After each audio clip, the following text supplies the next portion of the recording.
Hello and again welcome to my YouTube channel.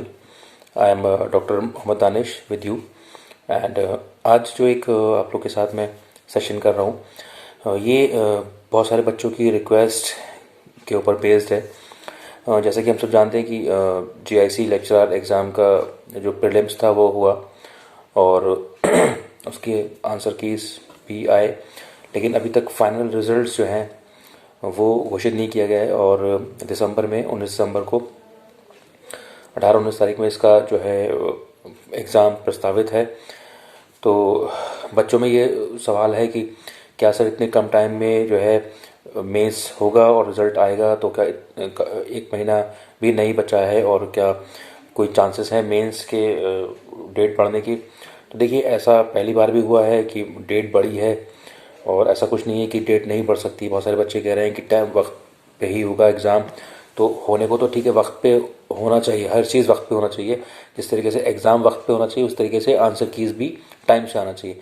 जब answer keys time से आएंगी और रिज़ल्ट टाइम से घोषित होगा तभी जो है बच्चे उस मोड से प्रिपरेशन करेंगे, क्योंकि जब तक आपको यही पता नहीं चलेगा कि हमारा हुआ है या नहीं हुआ है तो एक अंदाज़ा लगाना होगा कि हमारे इतने सही क्वेश्चन हो गए और हमारा सिलेक्शन होगा। तो कितना भी है, एक 100% भी अगर आप कर देंगे तब भी एक माइंड में डाउट रहता है कि कहीं होगा या नहीं होगा। तो एक रिज़ल्ट का आना बहुत ज़रूरी होता है टाइम से, लेकिन अब नहीं आया तो उसमें हम कुछ नहीं कर सकते सिवाय हमारे हाथ में है तैयारी करना। ठीक है, हम अपने एग्ज़ाम पे फोकस करें और अपनी तैयारी करते रहें और अपनी तैयारी को ना रोकें।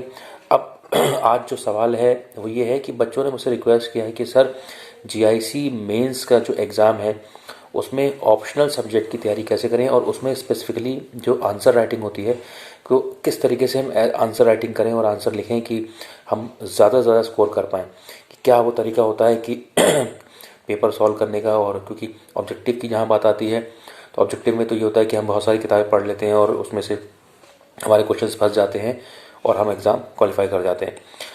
लेकिन जहाँ तक बात आती है मेंस क्वालिफाई करने की, तो जीआईसी का मेंस जो कि रिटन होगा एग्ज़ाम, उसमें आपका हिंदी, ऐसे राइटिंग और ऑप्शनल सब्जेक्ट। ऑप्शनल से मतलब जो भी आपका जिस सब्जेक्ट में आपने अप्लाई किया है, क्योंकि बहुत सारे बच्चों ने ये भी सवाल किया कि क्या हम कोई सा भी ऑप्शन ले सकते हैं।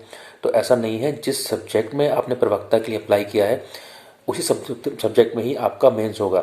ऐसा नहीं कि आपने इकोनॉमिक्स में प्रीलिम्स दे दिया और आपने मेंस हिस्ट्री में दिया, ऐसा तो पॉसिबल ही नहीं। ये तो बहुत ही एक बचकाना सा सवाल हुआ कि हम कोई भी ऑप्शन चुन सकते हैं। ये कोई पीसीएस का एग्ज़ाम नहीं है, सिविल का एग्ज़ाम नहीं है जिसमें कि आप किसी भी स्ट्रीम से हो लेकिन आप ऑप्शनल सब्जेक्ट कोई सा भी चुन सकते हैं। यहाँ तो आप प्रवक्ता बनने जा रहे हैं, लेक्चरर के लिए अप्लाई कर रहे हैं। तो जिस सब्जेक्ट के लिए आपने अप्लाई किया है, जिस सब्जेक्ट में वैकेंसी आई थी उसके अगेंस्ट आपकी क्वालिफिकेशन देखी गई और उसके हिसाब से आपने एग्ज़ाम दिया और उसी का आप मेंस देंगे। तो आपका जो मेंस का ऑप्शनल सब्जेक्ट होगा वो भी वही होगा जिसमें कि आपने अपना प्री एग्ज़ाम दिया है। ओके, अब बात आती है कि हम किस तरीके से पेपर करें कि मैक्सिमम से मैक्सिमम स्कोर कर पाएँ। तो पहले मैं बात करूँगा ऑप्शनल सब्जेक्ट की, उसके बाद मैं हिंदी और ऐसे राइटिंग पे आऊँगा। ओके, ऑप्शनल अगर सब्जेक्ट की बात करें तो ऑप्शनल सब्जेक्ट हम सब जानते हैं कि भाई आपने प्रीलिम्स दिया और आपने प्रीलिम्स में क्वालिफाई किया, आपके नंबर अच्छा है, तो कहीं ना कहीं आपको नॉलेज है और आपने सोच समझ के ही एग्ज़ाम भरा होगा, क्योंकि बिना नॉलेज के तो कोई एग्ज़ाम निकलता नहीं है। लेकिन जहाँ बात मेंस एग्ज़ाम की आती है तो मेंस एग्ज़ाम में फिर आपकी लिखने की कला भी देखी जाती है। आपकी नॉलेज तो चेक होती ही होती है, उसके साथ साथ ये भी देखा जाता है कि किस तरीके से आप जो है क्वेश्चन का जो है आंसर लिखते हैं कितने कम टाइम में, क्योंकि टाइम भी बहुत कम होता है, लिखना ज़्यादा रहता है उसमें।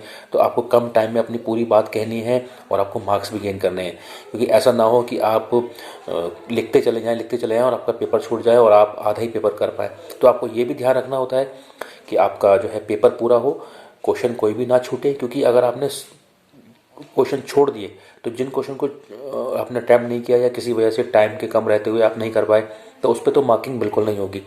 एटलीस्ट कम से कम ये तो होता है कि अगर आपने सारे क्वेश्चन अटैम्प्ट किए हैं और सब कुछ किया है चाहे थोड़ा ही लिखा है बहुत लिखा है, तो अगर आपने सही लिखा है तो उस पर कुछ ना कुछ तो मार्किंग होगी, तो मार्क्स मिलने की जो है संभावना बढ़ जाती है। तो पहली चीज़ एक तो ये इंश्योर कर लें कि अपनी जो भी लिखने की प्रैक्टिस है उसे मेंटेन रखें। दूसरी चीज़ ये कि टाइम मैनेजमेंट बहुत ज़रूरी है। बिना अगर आप टाइम मैनेजमेंट करें, आपको ये कैलकुलेट करना पड़ेगा कि भाई इतने क्वेश्चन मुझे करने हैं। आप एक बार सिलेबस देखिएगा, सिलेबस में सब दे रखा है कि कितने मार्क्स का पेपर है, कितने क्वेश्चंस आएंगे और कितने घंटे में करने हैं। तो आपको एक आइडिया लग जाएगा कि मुझे 2 घंटे का पेपर है या 3 घंटे का पेपर है, उसमें मुझे कितने वर्ड्स लिखने हैं। तो मैं उसी हिसाब से अपनी स्पीड मेंटेन रखूं। और आपको ये ब्रेक भी करना होगा कि 2 घंटे में मुझे इतने वर्ड्स लिखने हैं, तो मुझे 15 मिनट में, 10 मिनट में आपको ये डिवाइड करना पड़ेगा कि मुझे किस क्वेश्चन पे कितना टाइम देना है। अगर क्वेश्चन बड़ा है तो उसमें आप वर्ड्स देखिए, उस हिसाब से देखिए कि मैं कम से कम इस पर कितना टाइम दूं। अगर क्वेश्चन छोटा है, आपको कम लिखना है, तो आपको उसी हिसाब से टाइम अलॉट करना पड़ेगा। इस पूरे प्रकरण में जो एग्ज़ाम है जीआईसी का, मेंस का, ये वही जीत पाएगा जिसका टाइम मैनेजमेंट बहुत अच्छा है। देखिए, नॉलेज सबको अच्छी है। आपको अगर ध्यान होगा कि जो पहले नेट का पेपर हुआ करता था, जो कि सब्जेक्टिव आता था, तो उसकी खासियत ये थी कि उसमें लिखना बहुत रहता था और अक्सर बच्चों का ये रुझान शिकायत होती थी कि उनका पेपर छूट जाता था और वो क्वेश्चन नहीं कर पाते थे, नॉलेज होते साथ। क्यों? क्योंकि वो टाइम मैनेज नहीं कर पाते थे। एक क्वेश्चन पकड़ लिया, उसको आप लिखे चले जा रहे हैं, उसके ऊपर एक्सप्लेन कर रहे हैं और आपकी जो बाकी क्वेश्चन वो छूट जाते थे। तो आपको ये ध्यान रखना है कि क्वेश्चन का साइज़ कितना है, क्वेश्चन पे मार्क्स कितने मिल रहे हैं, उसी हिसाब से आपको उस पर जो है एक्सप्लेन करना है और कितने वर्ड्स का आपको एक्सप्लेन करना है, कितने वर्ड लिमिट में आपको लिखना है, तो ये भी आपको ध्यान रखना है।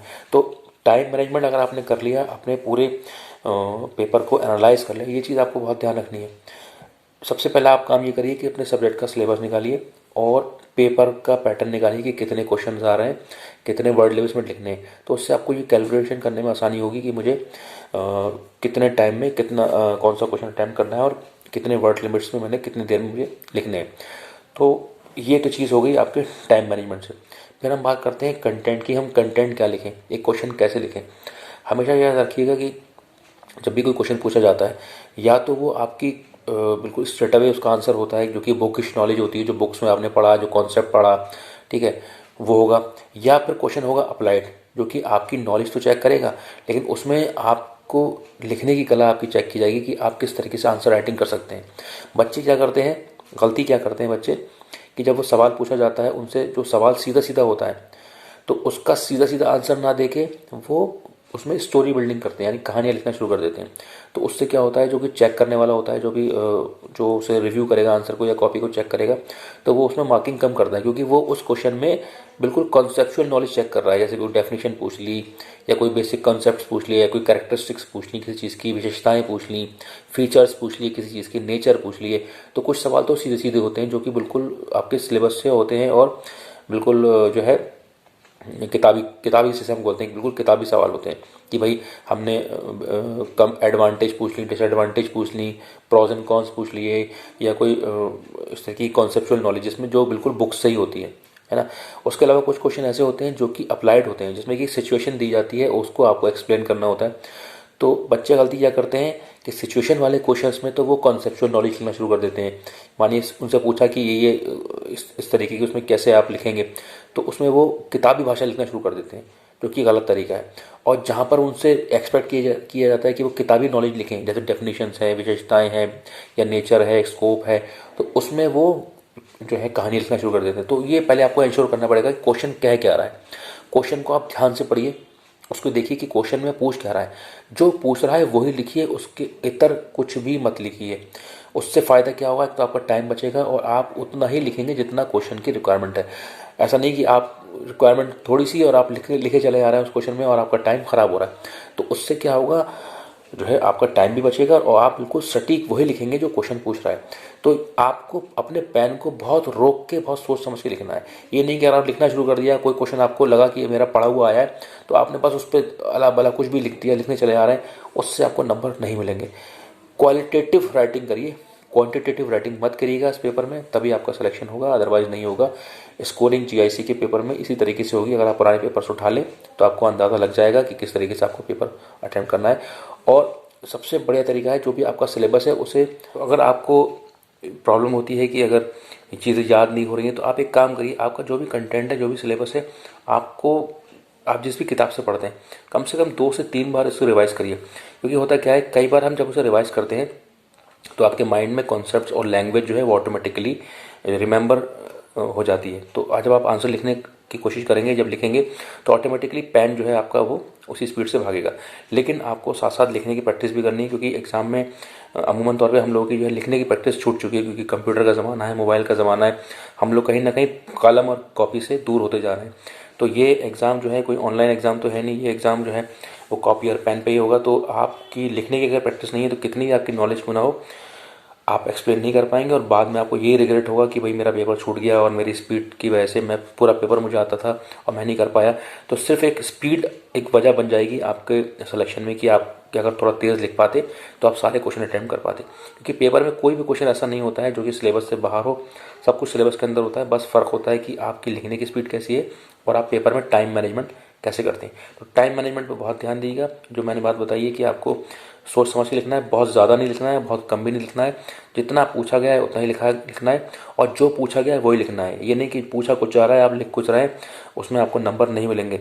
बाद में आप आके कहेंगे मेरा पेपर तो बहुत अच्छा हुआ, मैंने पूरा पेपर अटैम्प्ट किया, लेकिन जब आप आके बाद में मार्क्स देखेंगे तो उसमें मार्क्स आपको नहीं मिलेंगे, तो आप ही कहेंगे मैंने ऐसा क्या किया। तो जो क्वेश्चन ने पूछा है आप ध्यान से पहले क्वेश्चन पढ़िए कि क्वेश्चन पूछना क्या चाह रहा है, बस वही लिखिए, क्योंकि ऑथर भी चाहता है जो सवाल है वही आंसर हो। क्योंकि हम भी कई बार जब कॉपी चेक करता हूँ तो भाई कई बार बच्चे क्या करते हैं, क्वेश्चन जो पूछा है वो उसका आंसर ना देके वो कुछ भी लिखते हैं। तो ज़रूरी नहीं है कि जो आपके दिमाग में आया है वही सही है, जो क्वेश्चन का एक्चुअल आंसर है, जो क्वेश्चन पूछ रहा है आप वही उस आंसर में लिखिए। चाहे थोड़ा कम लिख देंगे कोई दिक्कत नहीं, लेकिन जो पूछा जा रहा है वही लिखेंगे, तभी आपको आंसर या आपके नंबर मिलेंगे। तो ये चीज़ हो गई, आपको ध्यान रखना है टाइम मैनेजमेंट, कंटेंट, अपनी राइटिंग, अपना रिवीजन, ठीक है। और इस तरीके से आप करेंगे तो आपको ज़रूर जो है नंबर मिलेंगे और आपका फाइनल में सिलेक्शन होगा। यही चीज़ आपके हिंदी पे भी लागू होती है। हिंदी में तो ये चीज़ें कि बिल्कुल क्लियर है। हिंदी का आपने सिलेबस पढ़ा होगा तो उसमें आपने देखा कि तत्सम, तद्भव, अनेकार्थी शब्द, तो ये सब चीज़ें तो रटने वाली चीज़ें, जितना आप रट लेंगे तो वो उतना ही अच्छा है। उसके अलावा गद्यांश भी आते हैं, जैसे पैराग्राफ बोलते हैं, पैराग्राफ दिया होगा उस पर क्वेश्चन दिए होंगे, तो वो आपको प्रैक्टिस करनी है। तो ये हिंदी की बात रही। और अगर बात ऐसे की, तो ऐसे के लिए मैंने बताया था कि आप जो है अच्छी मैगजीन्स पढ़िए, जो कि करंट अफेयर्स की मैगजीन है, क्योंकि जो टॉपिक दे रखे हैं उसमें उन्हीं टॉपिक से ही ऐसे आएगा, और ऐसे के लिए कोई अलग से किताब नहीं आती। आप जो है करंट अफेयर्स की जो हिंदी की मैगजीन्स हैं वो पढ़िए, और आप इंग्लिश में अटैम्प्ट कर रहे हैं तो इंग्लिश की पढ़िए, तो उसी से आपको कंटेंट मिलेगा और पता चलेगा कि किस तरीके से ऐसे लिखा जाता है। जो कि मैंने पहले ही बताया कि इंट्रोडक्शन होता है, उसके फिर ऑब्जेक्टिव्स, उसके प्रॉस एंड कॉन्स, उसके कंपेरिजन लिख सकते हैं आप, एडवांटेज डिसएडवांटेज लिख सकते हैं, और लास्ट में उसे कंक्लूड कर सकते हैं। तो इस तरीके से आपको जो है ऐसे लिखना होता है। तो ऐसे का भी वही तरीका है, जितना आप कंटेंट पढ़ेंगे, जितना आप करंट अफेयर्स में से जो मेजर हॉट टॉपिक्स हैं वो पढ़ेंगे, तो उन्हीं से ही घूम फिर के ऐसेस पूछे जाते हैं, ठीक है। तो ये बात रही, मैंने बताया हिंदी और ऐसे की और ऑप्शनल सब्जेक्ट को अटेम्प्ट करने की। तो आज के लिए इतना ही। अगर आपको वीडियो पसंद आई हो तो उसको ज़रूर लाइक करिएगा, शेयर करिएगा, सब्सक्राइब करिएगा channel Danish career counselling. Thank you very much, thanks for watching.